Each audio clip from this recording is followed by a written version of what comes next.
Hola amigos, ¿qué tal? Bienvenidos a esta nueva emisión de Diálogo de CGTN en español. Un saludo cordial desde Beijing, soy Jia Jiaping. Recientemente el problema de derechos humanos en Australia se ha convertido en un tema de gran atención. El 47º periodo de sesiones del Consejo de Derechos Humanos de la ONU revisó y discutió recientemente el informe del tercer ciclo de examen periódico universal sobre las condiciones de derechos humanos en Australia. El representante de China criticó en el encuentro los problemas de los derechos humanos en Australia. Rusia, Siria y la Agencia de la ONU para los Refugiados también expresaron su preocupación por esta situación.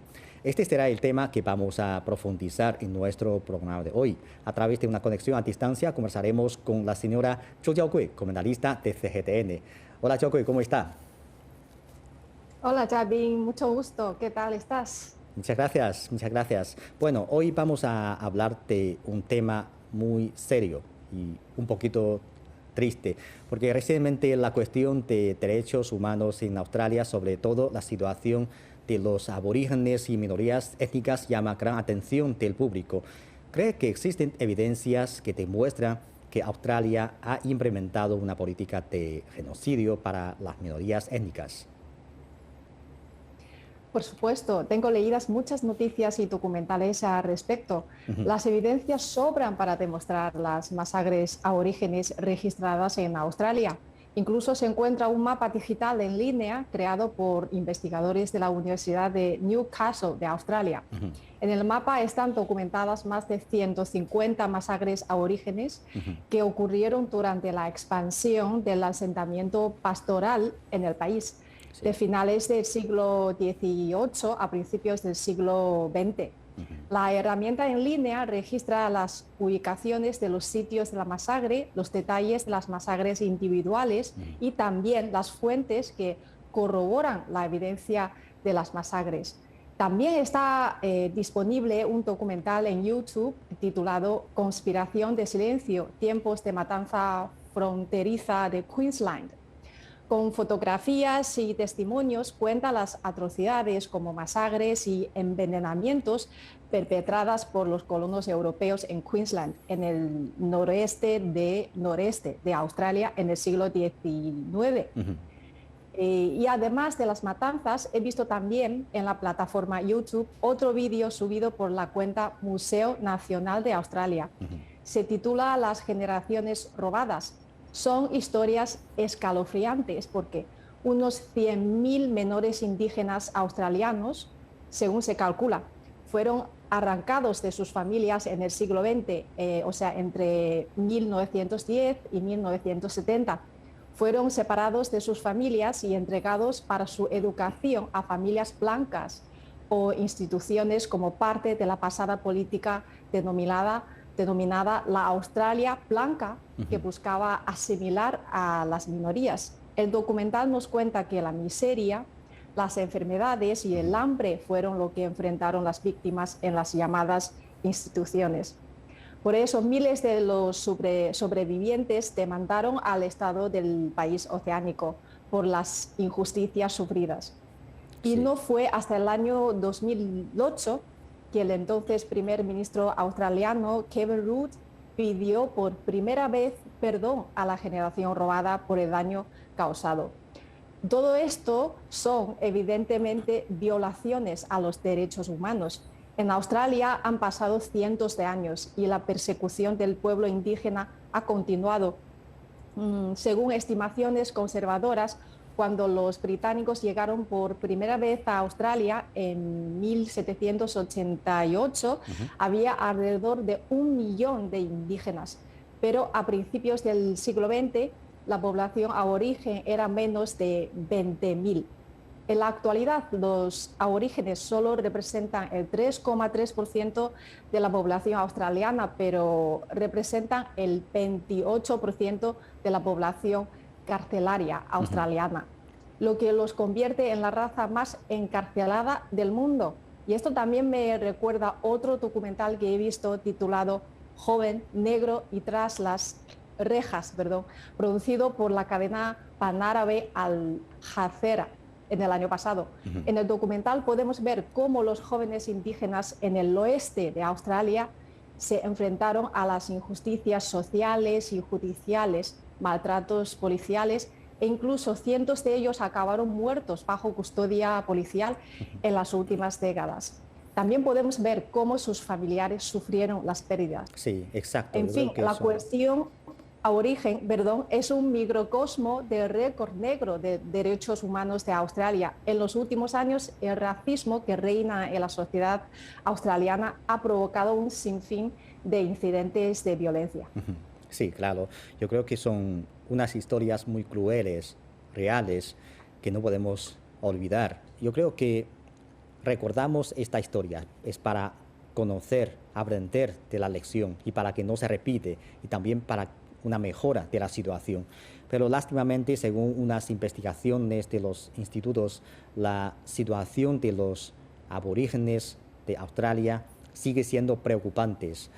Por ejemplo, según un informe publicado en 1991 por la Comisión Real de Australia, los aborígenes ocupan un 2% de la población total de Australia entre el año 1987 y 1991.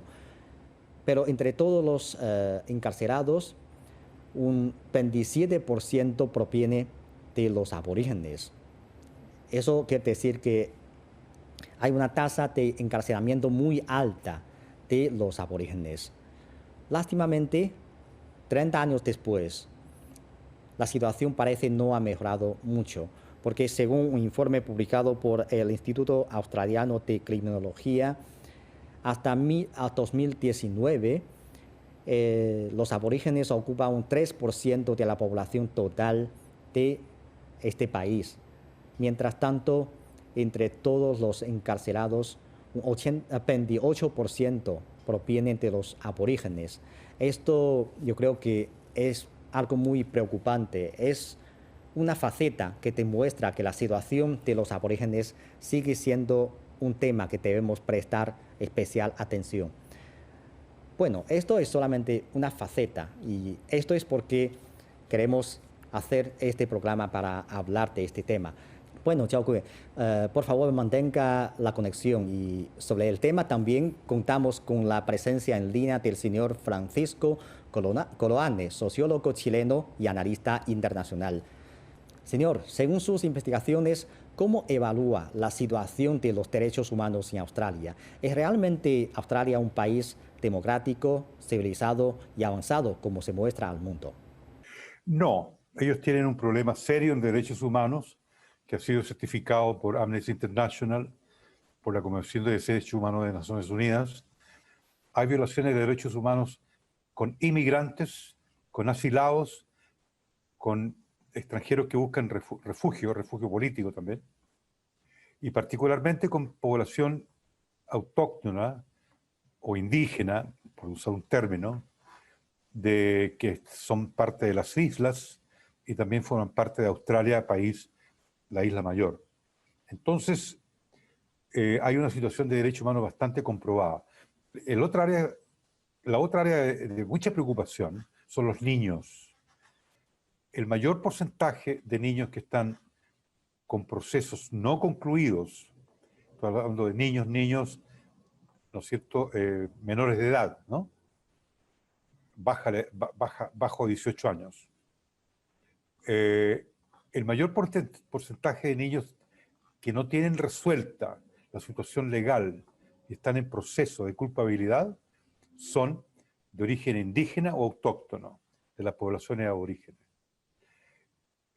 La mayor cantidad de prisioneros niños también es de aborígenes y autóctonos. Y en el caso de los adultos existe la misma situación. Se repite la situación de los niños. Es decir, hay una tendencia de las autoridades, no solamente de los que asumen el gobierno, sino el Congreso australiano, el Parlamento australiano, tiene un rasgo racistoide, directamente hablando, un rasgo racista de, ¿no es cierto?, de lentitud y complicaciones ideológicas internas dentro del Parlamento australiano para aclarar las situaciones de violación de derechos humanos, particularmente con población autóctona aborigen. Ese es un área claramente señalada en donde Australia es un país que está muy atrás en comparación con otros países respecto a los autóctonos. Está bastante más atrás que Nueva Zelanda. Ahora, quiero hacerle un comentario un poco más macro. ¿Por qué se debe esto? Australia es un país que gradualmente, a partir de la invasión a Irak en el año 2003, que es muy atingente a lo que estamos hablando hoy día, porque el presidente Joe Biden va a retirar las tropas a fin de año de Irak.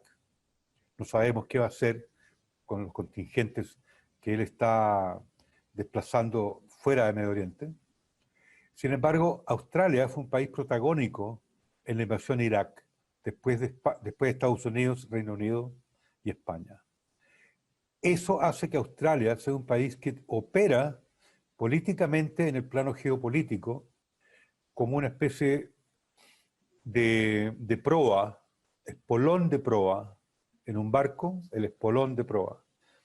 Digamos, los barcos tienen un espolón que va rompiendo los hielos y va detectando algún tipo de dificultad para navegar. Australia funciona como un espolón de proa de la Alianza Transatlántica en el Pacífico y en el Asia. Es un elemento central de la Alianza Reino Unido y Estados Unidos para el control de Asia.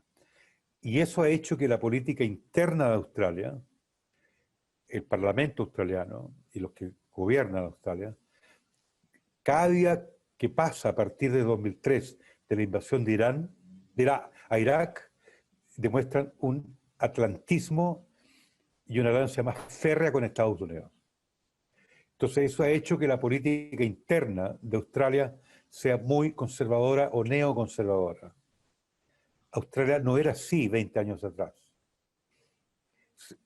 Australia se transforma con la invasión a Irak y se transforma con el paradigma de la invasión a Irak de Estados Unidos, Reino Unido, en el año 2003. Y esto tenía un reflejo en la política interna. Y los australianos se han puesto más nacionalistas, más conservadores, y eso ha derivado en violación a los derechos humanos. Eso como panorama general.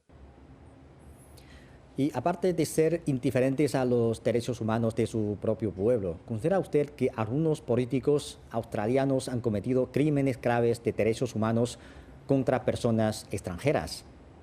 No tengo antecedentes directos y pruebas para responderle la pregunta positivamente de que funcionarios importantes de la administración o del gobierno australiano hayan cometido ese tipo de atrocidades. Pero lo que tengo entendido que en la Comisión de Naciones Unidas de Derechos Humanos, el gobierno australiano está siendo observado por distintas actitudes, ¿no es cierto?, de atrocidades cometidas por personal militar australiano que ha participado en determinadas operaciones, tanto en Afganistán como las que yo le dije ya en Irak.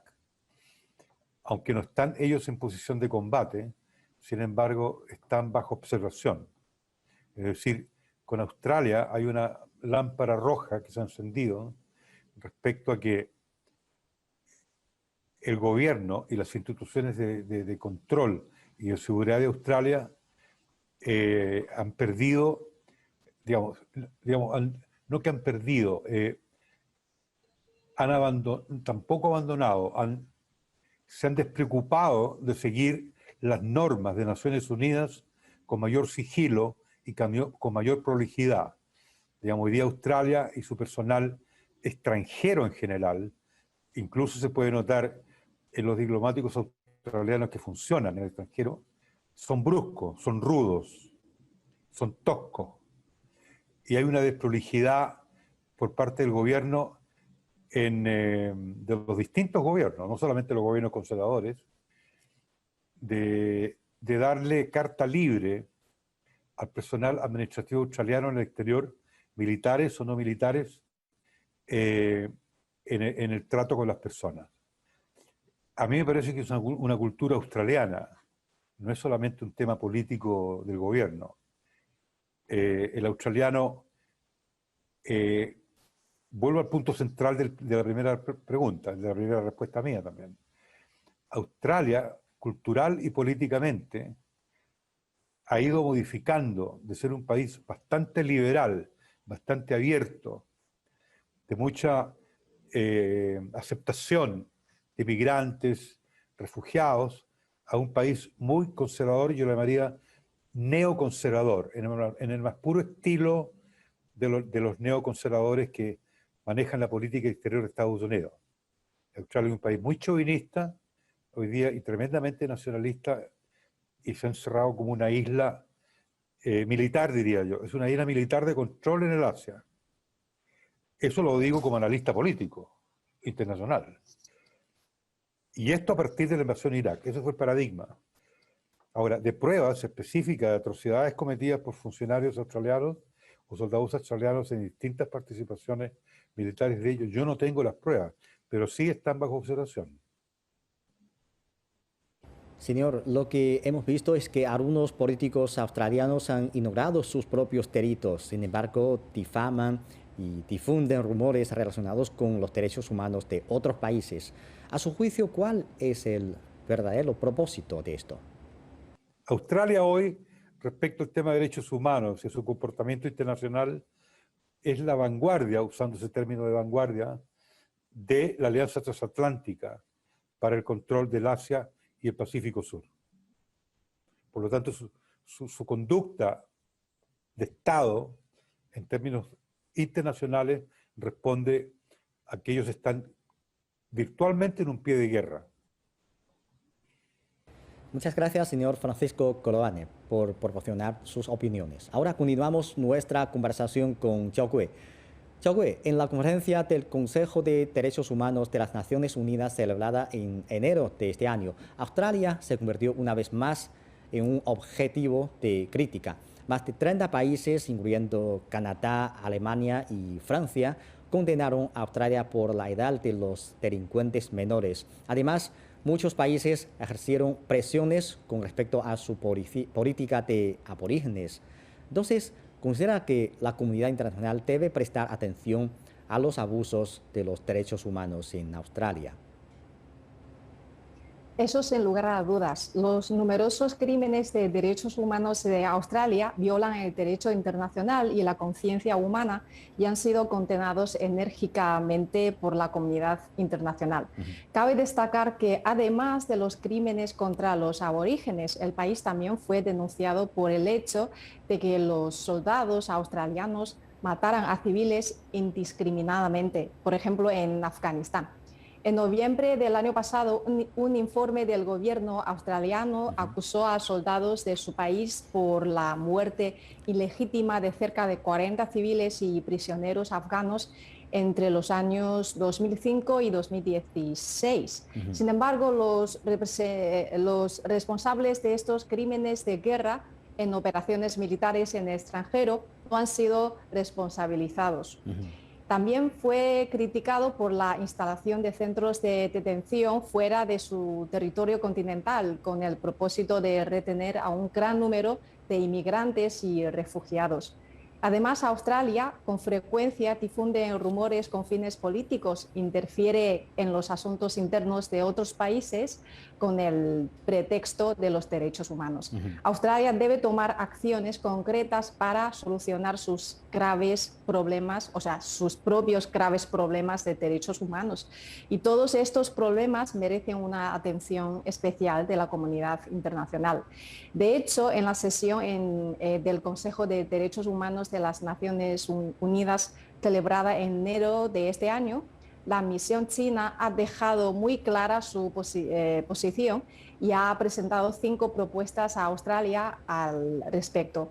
Primero, combatir el racismo y proteger las minorías. Segundo, cerrar los centros de detención de los migrantes. Tercero, investigar los crímenes de guerra. Cuarto, eliminar la discriminación sistemática. Y quinto, dejar de hacer denuncias infundadas a otros países por propósitos políticos. Bueno, en la 47ª reunión del Consejo de Derechos Humanos de las Naciones Unidas, algunos países occidentales encabezados por los Estados Unidos desacreditaron a China sobre la base de varios datos falsos. En respuesta, más de 90 países, es decir, casi la mitad de los países del planeta, expresaron abiertamente su apoyo a China. Entonces, ¿cómo evalúa usted esta respuesta? Bueno, en la reunión, Bielorrusia, como representante, expresó su apoyo a China en nombre de un total de 65 países, diciendo que todas las cuestiones relacionadas con el territorio chino son asuntos internos de China y que otros países no tienen derecho a intervenir en estos asuntos. Además, también expresaron su apoyo a la política de un país, dos sistemas de China. Tales declaraciones son muy significativas e influyentes en un escenario internacional tan importante como las Naciones Unidas. Y además de los discursos pronunciados por Bielorrusia en nombre de muchos países en el Consejo de Derechos Humanos de la ONU, los 6 Estados miembros del Consejo de Cooperación del Golfo también escribieron conjuntamente una carta en la que declaraban su apoyo a China. Además, más de una docena de países apoyaron a China en forma de discursos individuales. Sí. Como bien decías tú, el número total de los países mencionados ha superado los 90, lo que representa la mitad de todos los países del mundo. Se puede decir que es una fuerza importante en la opinión pública internacional. Esta voz también refleja la creciente influencia de China en la comunidad internacional. Como uno de los países con el más rápido desarrollo económico, China ocupará una posición cada vez más importante en el escenario internacional y el apoyo de más de 90 países refleja la imagen de China como un gran país de justicia y responsabilidad.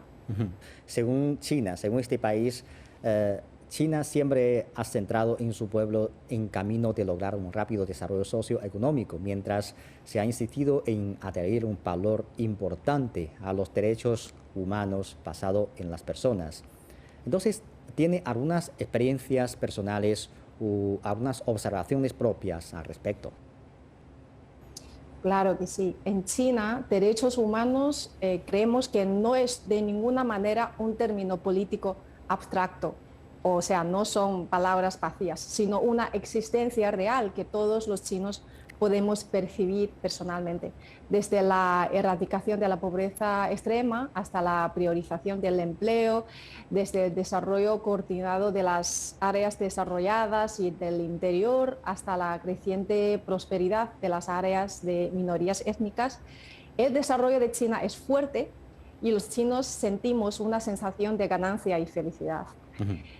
Tomando la erradicación de la pobreza como ejemplo, desde 2012 hasta finales de 2020, nuestro país ha logrado que cerca de 100 millones de personas pobres de las zonas rurales salgan de la pobreza según los estándares actuales, creando un nuevo milagro en la protección de los derechos humanos en el mundo y el logro del desarrollo sostenible de las Naciones Unidas en 2030.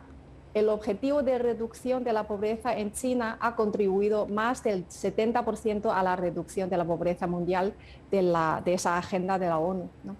Y personalmente y como parte del grupo de los periodistas de CGTN en español, hemos visitado muchos sitios que han salido de la pobreza y hemos sido testigos de cómo la gente local ha mejorado sus condiciones de vida, la calidad de educación, viviendas, asistencia médica, etc. Sí. Y otro ejemplo es la lucha contra la COVID-19. Ante el impacto de la pandemia del nuevo coronavirus, el gobierno chino insiste en que el pueblo es supremo y la vida es suprema y lleva a cabo la mayor operación de apoyo médico desde la fundación de la República Popular China. En la ciudad china de Wuhan, por ejemplo, se demostró que priorizar el bienestar de la sociedad fue algo muy exitoso.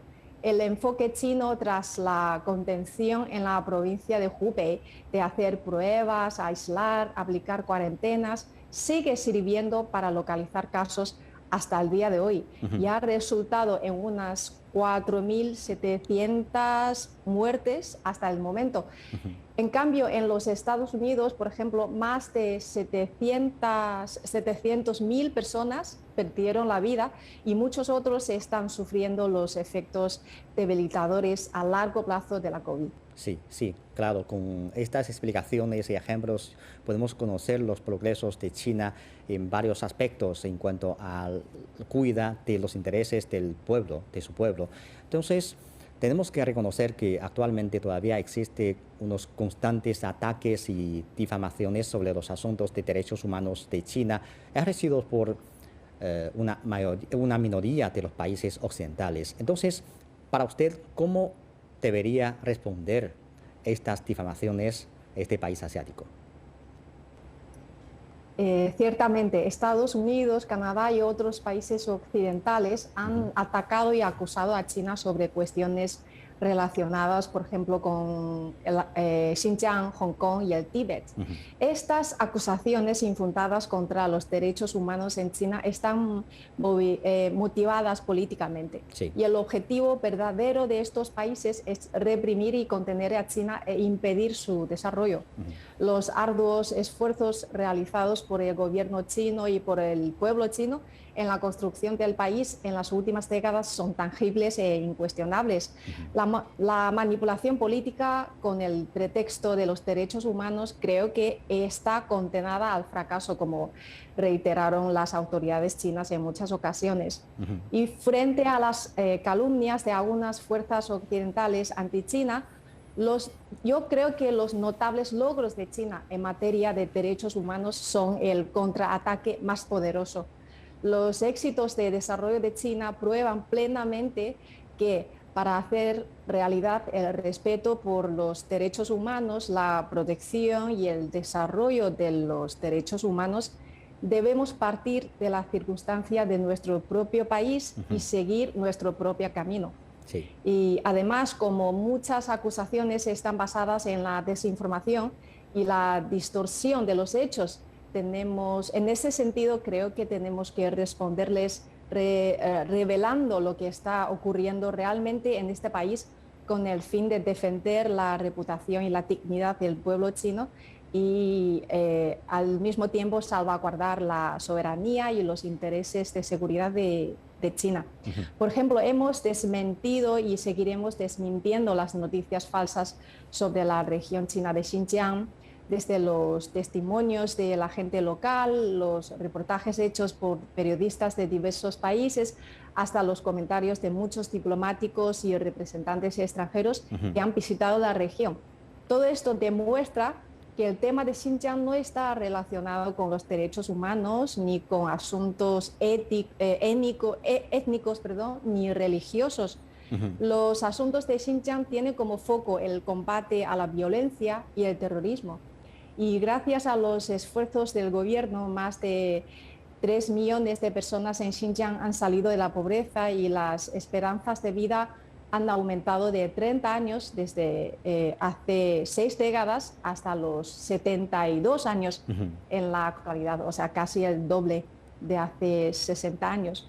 Y por último, también creo que es importante llevar a cabo amplios diálogos e intercambios sobre derechos humanos con otros países y participar activamente en la cooperación internacional por una mejor gobernanza global de los derechos humanos. Exacto, estoy totalmente de acuerdo. Tenemos que hacer más diálogos e intercambios para que se conozcan mejor, pero lo fundamental es que este país continúa en este camino de mejorar la vida de su pueblo, de prestar atención del interés de su pueblo, de diferentes etnias, de diferentes provincias, en diferentes aspectos. Esto es lo fundamental. Muchas gracias, Xiao Gui, por su comentario. Y así concluimos esta emisión de Diálogo. Muchas gracias por sintonizarnos y les invitamos a continuar disfrutando de los programas de CGTN en español. Hasta la próxima emisión.